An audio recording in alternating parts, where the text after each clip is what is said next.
I will see all of you in the two meetings. Otherwise, we will see you all.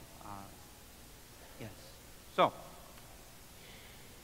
we have been talking about Moses, right? For what seems like the better part of a whole year. It didn't take us long last year to get up to Moses, and now we are going to finish with Moses.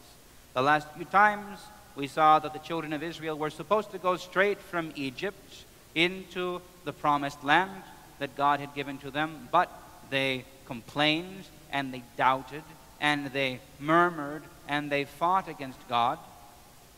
So God finally said to them that none of the adults, we know, would go into the promised land. They would wander in the desert for 40 years until all of those who had complained had died, and then their children would go into the promised land and receive those good things.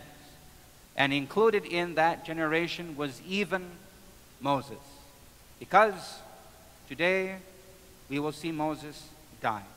So, in the course of the time, just to sort of catch up what happens, they wandered in the wilderness, and then as they sort of came to the conclusion, they saw that the lands on the east side of the Jordan were filled with idolaters, evil people, and even some giants. And they said, let us go in and take this land as well.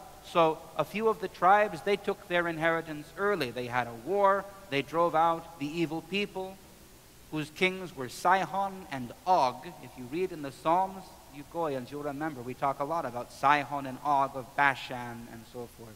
These are the peoples of the land on the other side of the Jordan, what used to be called Gilead. So they had taken that inheritance, and they are about to cross the Jordan, but Moses has to die first. So he reminds the people of the law. He tells them everything that they are supposed to do, and then here's what it says.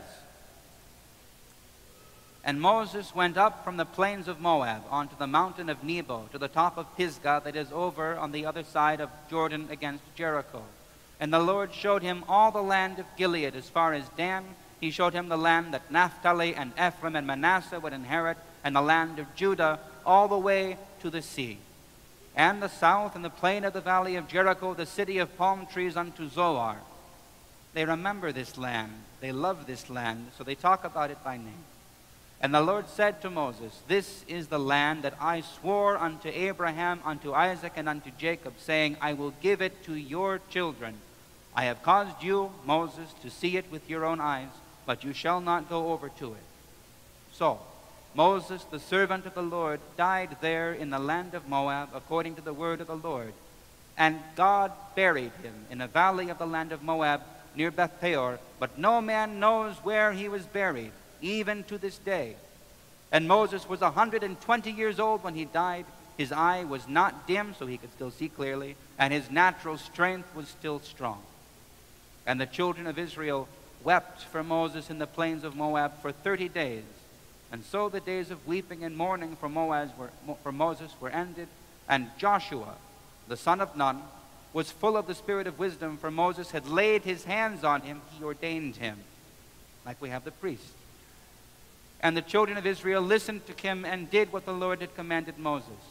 And there never arose a prophet since in Israel like Moses, whom the Lord saw face to face. In all the signs and wonders which the Lord sent him to do in the land of Egypt, to Pharaoh and to all his servants and to all his land, and in all that mighty hand, and in all the great terror which Moses showed in the sight of all Israel. And that's the end of the first 5 books of Moses. So we sort of give a good send-off to Moses. He's dead. He has passed on the leadership to Joshua. So next time we will talk about the children of Israel crossing the river and going into the promised land, and see what happens next. We'll end up there. Please stand, go to the back, come down the center aisle, and we will receive communion together.